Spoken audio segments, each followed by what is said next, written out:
We're hearing from the Wall Street investment community and the geopolitical community. Are they right that the House will get this done? Yeah, I'm maybe not quite as optimistic. I first should say, though, I appreciate Ian going on in a hoodie and a sport coat. That let me take my tie off. I wish I could pull that off. And be a little more casual, too. But, while I appreciate his optimism, and I do know that Speaker Johnson is interested in getting this done. He really does. And I sit on the Foreign Affairs Committee and I'm on the Europe subcommittee. A lot of us want to get this done. The question is how is it going to get done? I'm maybe not quite as optimistic about the speed of this, but at the end of the day, none of it's done until all of it's done and finished and we have that passed. So I'm hopeful that we can get something put together. There's a lot of talk internally, at least yet, of some sort of loan program for some of it. I know that's been shot down by Senator McConnell and some others. But at the end of the day, I think the question is something and much closer to what they would like better than nothing at all. And I hope it's not nothing at all. It just needs to be packaged properly. Well, there also is the question, Congressman, of what could happen as a result to Speaker Mike Johnson, knowing that your colleague Marjorie Taylor Greene has filed but not acted yet on a motion to vacate. Are you aware of any single member of your conference who would join her in the effort to vacate the Speaker if he puts this on the floor? I'm not specifically aware of a name, but can I imagine the scenario where people will join her? Yes.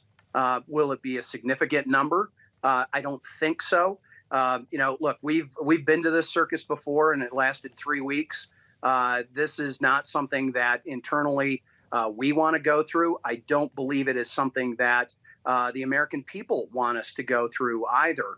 And quite honestly, I've had Democrat colleagues of mine come up to me and say, hey, just so you're aware, we may not be there to specifically vote for or against Mike Johnson's speakership, but we may not be there.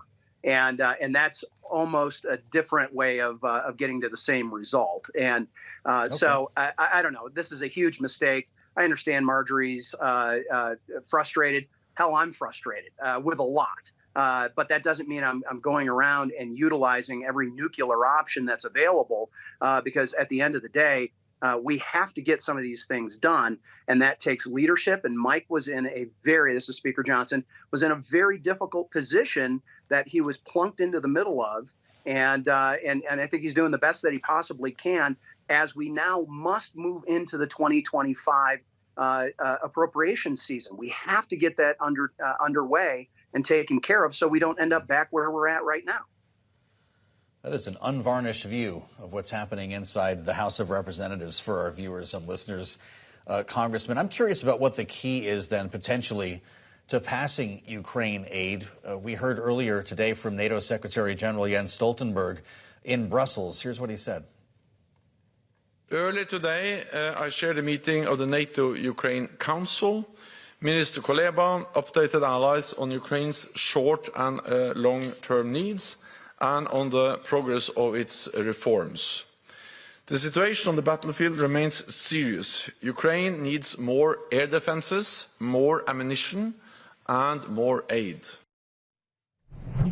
Congressman Huizenga, is the key to passing this potentially the Repo Act, which I know is being discussed as part of this, using hundreds of billions potentially in Russian assets that have been frozen to help fund the Ukraine effort? Does that make conservative Republicans more likely to vote yes?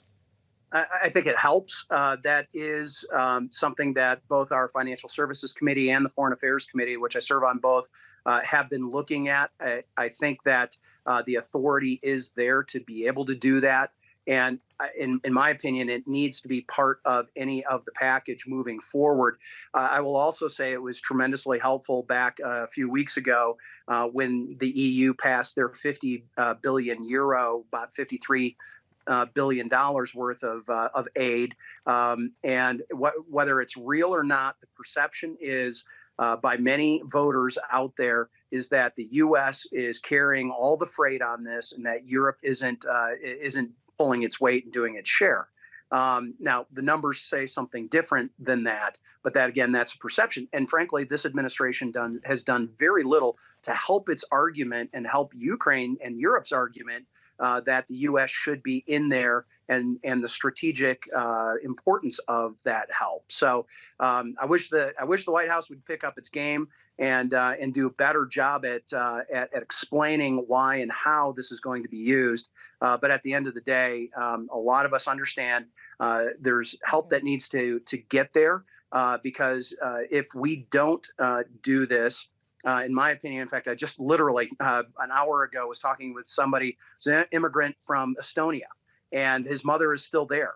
I mean, the Estonia, Lithuania, and Latvia, the Finns, all of that whole region understands the power of a unchecked Russia, and they are very eager and anxious to see us help put Russia in a box when it comes to Ukraine. Well, Congressman, it's great to get your perspective on this, given your seat on the Foreign Affairs Committee, but you also sit on the Financial Services Committee. In fact, you'd like to be the next chair of it. And I am well aware that that committee next week will be holding a hearing looking specifically at the SEC's climate disclosure rules. And Congressman, we learned today the SEC is pausing implementation of those rules because of the multitude of legal challenges they already have faced. The SEC says they will continue to vigorously defend those rules in court. But what does this change for you and your colleagues in the pushback to this rule? Does this have any implications for the Congressional Review Act, for example? No, we're going to keep moving ahead with that. That's what the hearing is going to be about. Our Congressional Review Act, the CRA, is attempting to put back the SEC back in a box after they have clearly overstepped their bounds, both not only their traditional bounds, but I would argue their legal bounds. And frankly, all the number of court cases that they have lost indicate that most in the court system believe that they have done this. And it's interesting seeing them move ahead and ignore the APA, the Administrative Procedures Act, when they made significant changes, pulling Scope 3 out, which, by the way, there's still a lot of debate as to whether it would really, truly pull Scope 3 out for those publicly traded companies. But now in their message saying that they are pausing implementation of it, they cite the APA. Well, okay, many of us were arguing that they needed to do this on the front end. There was such significant changes made to this rule that they needed to go back and repropose it anyway. So, look, they're losing both coming and going. And so far, Chair Gensler has been able to not been able to rack up very many wins when it comes to this. And I think this is going to be another one of those big goose eggs.